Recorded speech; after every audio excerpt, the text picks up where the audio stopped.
it's Lexi, and today I have a how I study kind of study tips video for you guys. And before we get started, I just wanted to announce really quick that we are almost at 100 subscribers. Currently we're at like 94, and my heart is like screaming. I'm so excited. So if you're not subscribed, subscribe. I want to get 100 to 100 by the next video. And also another quick thing, shout out to Veronica Paulina, my best friend of all time.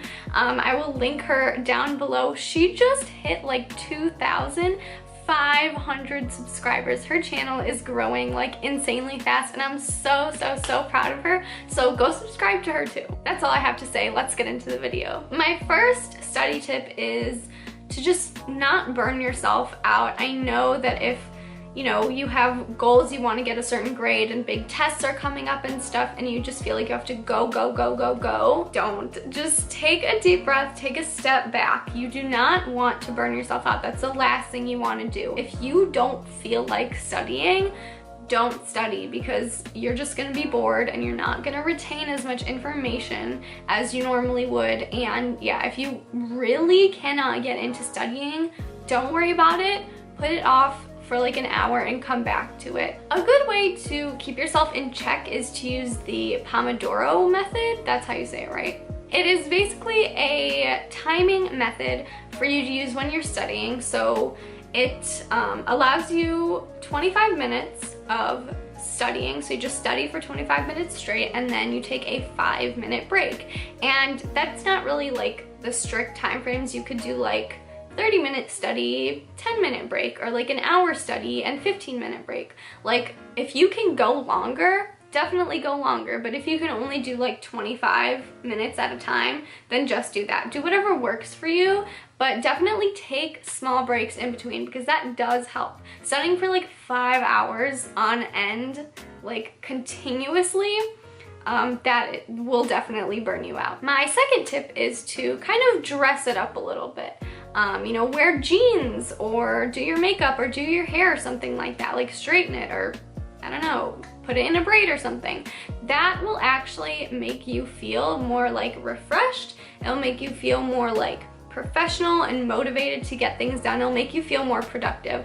I personally find that if I'm gonna sit at my desk in my sweatpants or like my pajamas or something, I'm not gonna get too much studying done. But if I get up, put on a pair of leggings, maybe like a nicer shirt, and do a little bit of makeup, I get a lot more done. I'm way more productive. It definitely does help. My third tip is to use one color coding system for every single set of notes that you have. This is definitely going to come in handy when you're going through your notes and looking for specific things like certain dates or specific vocab words or something like that. Then you can just look for one color instead of having to like look through all of your notes and like having to find the word, because you use different colors every single time you take notes. So if you just have like one set key for like everything that you need, it will definitely make finding information a lot easier. Tip number 4 is to only write down the things you don't know when you are taking notes in class or out of a textbook or really anything. If you take everything down, you're gonna waste a lot of time thumbing through useless information when you're going back through your notes to study for a test or a quiz or something like that. Let your brain focus on tasks involving the things you don't get. Tip number 5 is to use mnemonic devices when you're studying.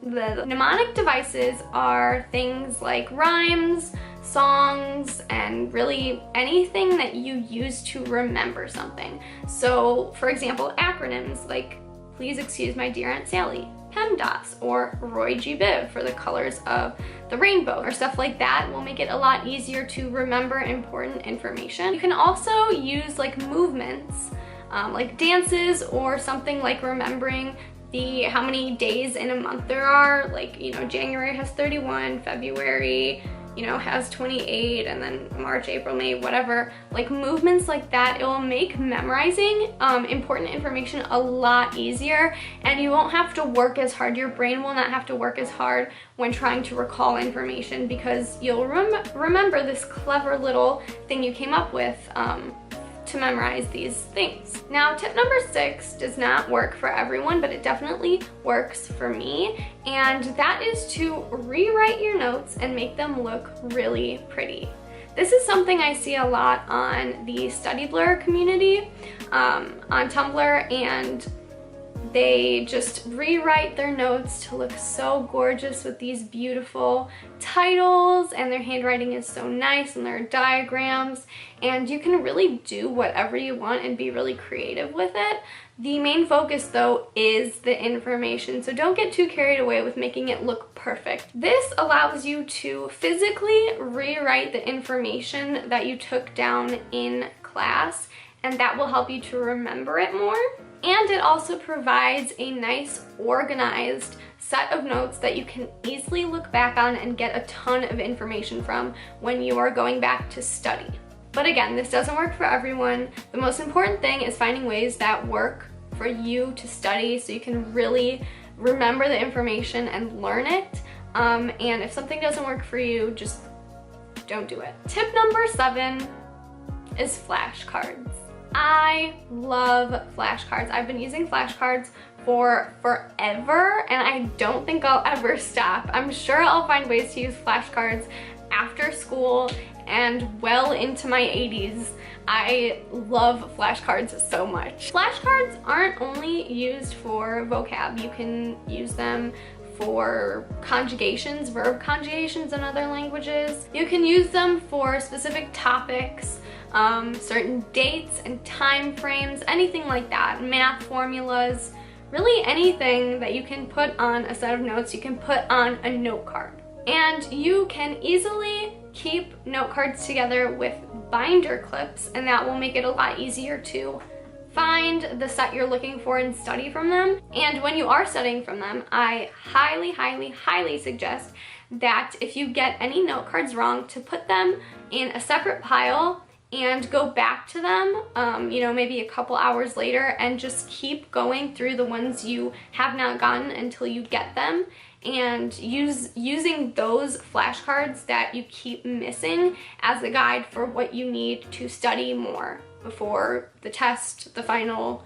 the essay, the whatever. Tip number 8 is probably something you don't hear a lot, but it has worked so well for me, and this is to use creative studying methods when studying for big tests like finals or AP tests, or I don't know, the ACT, SAT, anything like that. What I mean by this is using materials that you've never used before, experimenting with different formats like making a slideshow, or writing your notes on a whiteboard, or making a little comic book. This will actually help you remember the information a lot better, because if you do something that you haven't done before while studying, it's more memorable, so you'll tend to recall the information a lot easier. Back in May, I actually used a huge whiteboard that we have in our basement to write my notes for my AP Environmental Science class.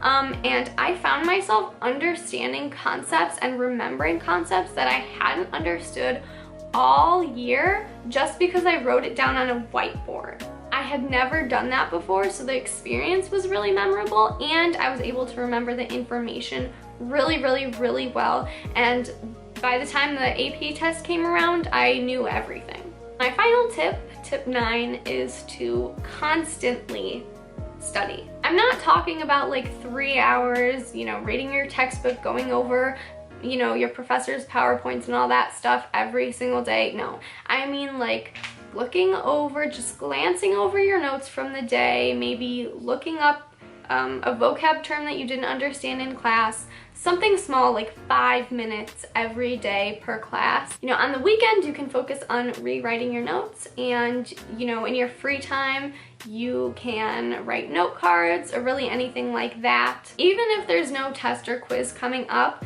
just find a little bit of free time every day to put aside for studying just a little bit. This helps the information stay clear in your mind and prevents cramming the night before the test, which is obviously not effective at all. If you just review, go over what you did in class every day and just make sure you get it, then you won't have to study as hard. Your understanding of your class material will skyrocket, and it will be really beneficial to you. So yeah, that's all the studying tips that I have for you guys today. I hope this video was helpful. If it was, please give it a thumbs up and comment below any other study tips you might have for other people. These are personally just mine, but I know there is an endless amount of study tips out there. So yeah, comment those below if you have any. Subscribe down below and hit that little notification button to be notified every single time I upload a video, because I know you guys are just dying for more content. And I will see you guys next time. Bye!